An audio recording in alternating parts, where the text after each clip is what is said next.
One of the casualties of the economic crisis has certainly been education budgets. We've seen a tremendous amount of teachers now become unemployed. We saw that show up in the recent jobs data. But more broadly, there are issues with the educational system in this country that threaten competitiveness, according to moguls like Rupert Murdoch of News Corp, Craig Barrett of Intel, Bill Gates, founder of Microsoft. And they're all warning that for the U.S. on the corporate side, to stay competitive, and on the economic front, we need to invest in education now, particularly in math and in science.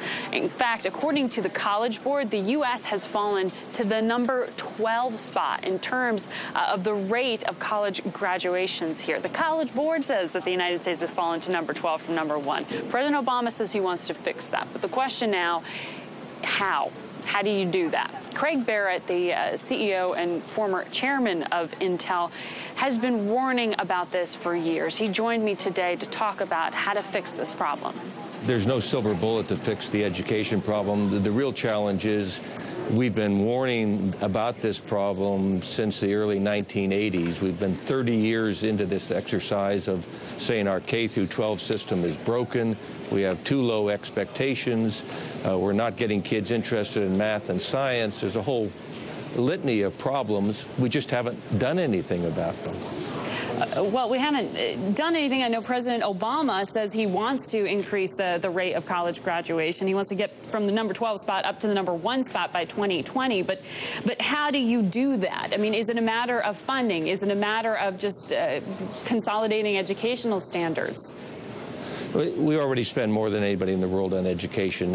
If you look at every positive education system around the world, every successful one has 3 basic features. It has great teachers, it has high expectations of the kids, and it has a good feedback loop to help teachers or kids that are struggling. If you look at the United States, we draw our teachers usually from the bottom 25% of our college graduates. Most folks who teach science in our high schools are not graduates of science, not accredited.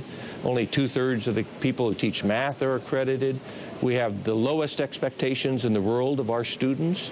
And every time we put a feedback loop in place, like No Child Left Behind, it gets politicized. The teachers' unions complain about being measured, the insult of being measured. Administrators complain about it, the insult of being measured. We're not facing reality in any of these topics. We're really 0 for 3 in the characteristics you need for a solid education system. But there seems to be a real, divorce here, because as we said, we've got all these, business minds, corporate leaders out there saying this has to be fixed in the immediate term. And then what you're describing brings me to, the Michelle Rhee experience in Washington, where you have a reformer who's trying to institute ideas and yet doesn't get union or public support. So how do you compromise that without public support? Well, you need public support. You need public recognition. The real challenge is in 1983, a Nation at Risk report came out saying this is a disaster. The governors in the early 1990s said this is a disaster. The Glenn Commission in the late 1990s says this is a disaster. The National Academies in 2005 said this is a disaster. The National Academies just a week ago issued an update to their report of 5 years ago saying it's worse than it was when we issued the report 5 years ago. You've got all of the warning signals. We just have not responded.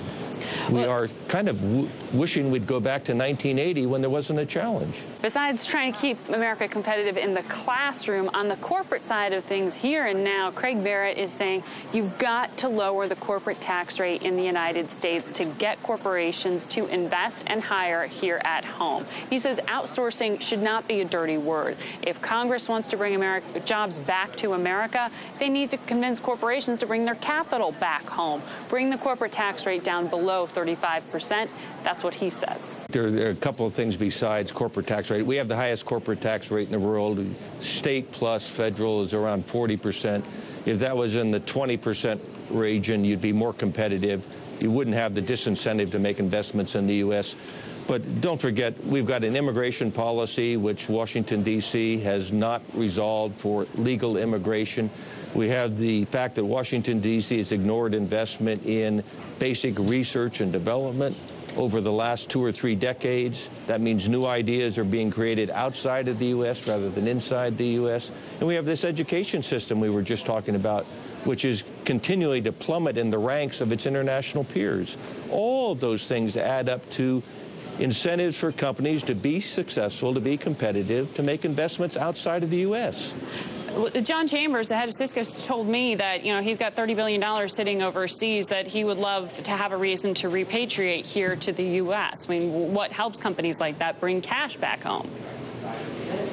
Well, you saw what happened when we had this temporary holiday in repatriating cash offshore.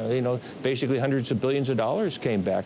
But as long as you have the highest corporate tax rate in the world, people are not going to pay for the privilege of bringing that money back to the United States. They'll invest it offshore. And especially companies like Cisco, Intel, and others, the high-tech giants of the U.S., do most of their business offshore. So investing offshore can be a no-brainer, especially if there are disincentives to invest in the U.S. Financial stocks were under a lot of pressure in Thursday's session, so tune in on Friday to InBusiness. We're going to have Morgan Stanley's Betsy Graysick to talk to us about the rest of earnings season for financials and what it indicates about what may be ahead for the economy.